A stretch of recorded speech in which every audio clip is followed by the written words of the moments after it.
Bienvenido a Yorian Audiolibros.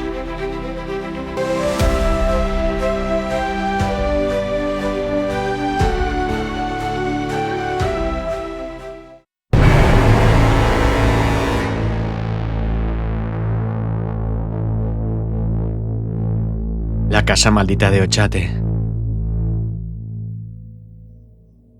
Ochate, el pueblo maldito.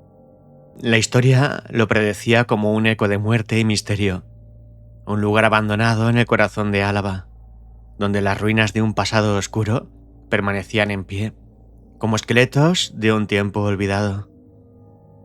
El viento, gélido y cortante, azotaba las piedras, susurrando secretos que los aldeanos de los alrededores preferían no escuchar.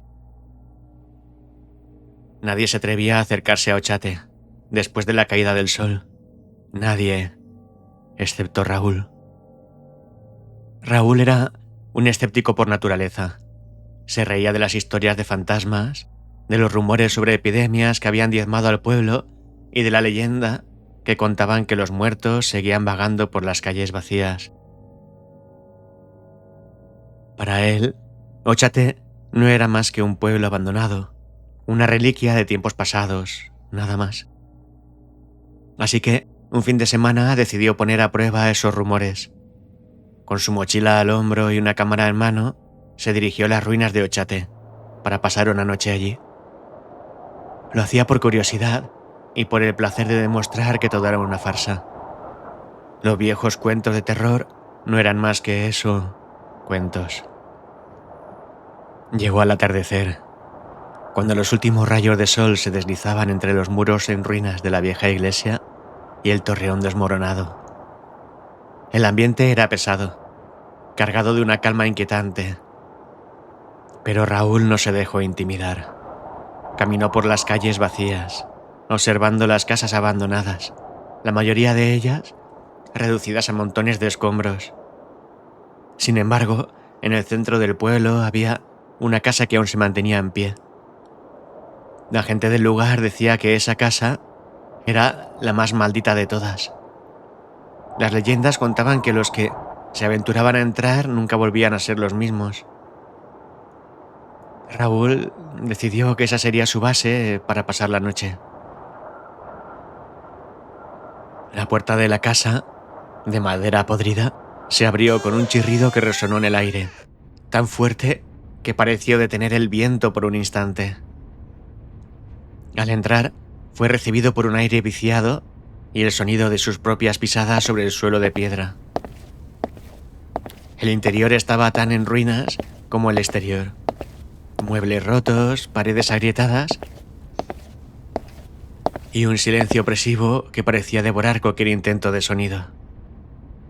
Raúl instaló su equipo, una cámara en el salón, otra en la planta superior y una linterna que proyectaba sombras largas y deformadas sobre las paredes.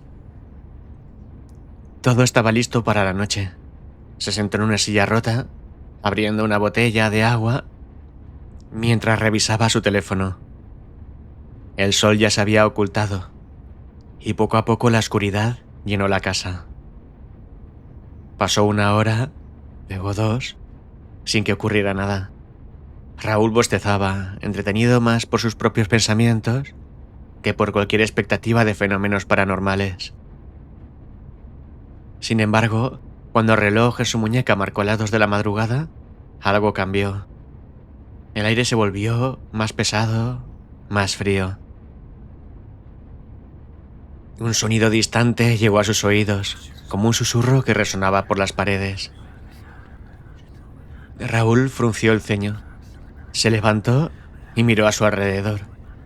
No había nadie, pero el susurro persistía. El viento, se dijo, intentando calmarse. Pero en el fondo, algo en ese sonido le hacía sentir incómodo. Era demasiado claro, demasiado humano. Parecía una conversación apenas audible, como si varias personas estuvieran hablando en la habitación contigua. Decidió seguir el sonido, subiendo las escaleras.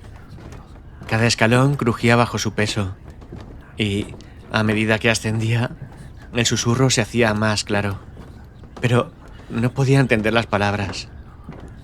Cuando llegó al pasillo del segundo piso, un escalofrío le recorrió la espalda. De las paredes, antes agrietadas y descaradas, ahora parecían cubiertas de algo oscuro, como una humedad espesa que emanaba un olor fétido. El susurro cesó de repente. Raúl detuvo su avance. Miró hacia el final del pasillo, donde una puerta cerrada lo llamaba. Algo en su interior le decía que no debía abrirla, que no debía cruzar ese umbral, pero la curiosidad y su terquedad lo empujaron a continuar. Giró el pomo y la puerta se abrió lentamente. El interior de la habitación estaba oscuro, salvo por una pequeña ventana rota que dejaba entrar la luz de la luna. Pero lo que captó su atención fue el centro del cuarto. Allí, en el suelo, había un círculo hecho de cenizas. Raúl dio un paso adelante, examinando el extraño símbolo, cuando un fuerte golpe resonó detrás de él. Giró sobre sus talones, linterna en mano, iluminando el pasillo. No había nadie. Pero entonces lo sintió. Una presencia. No podía verla, pero algo estaba allí. El aire se había vuelto gélido y sus respiraciones se condensaban frente a él. El miedo lo invadió, pero se negó a ceder. Retrocedió hacia la puerta, intentando mantener la calma, cuando escuchó un sonido inconfundible.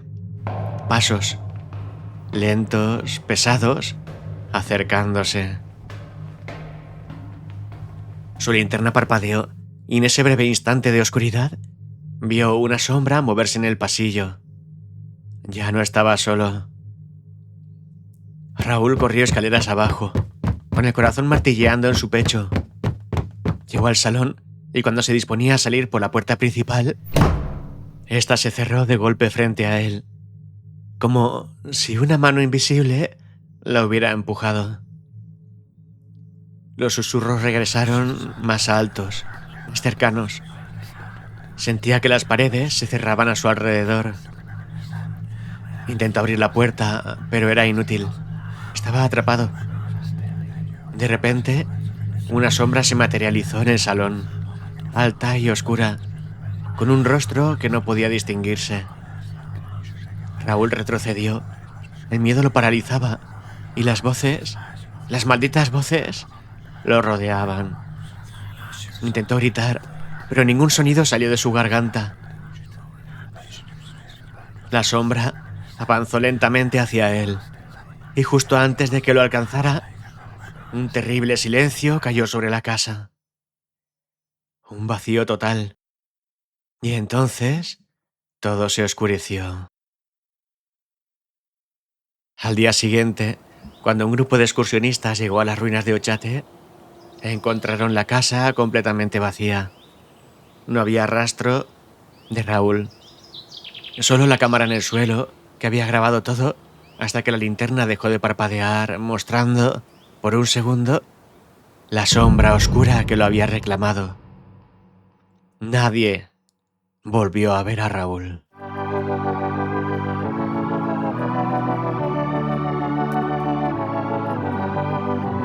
I'm holding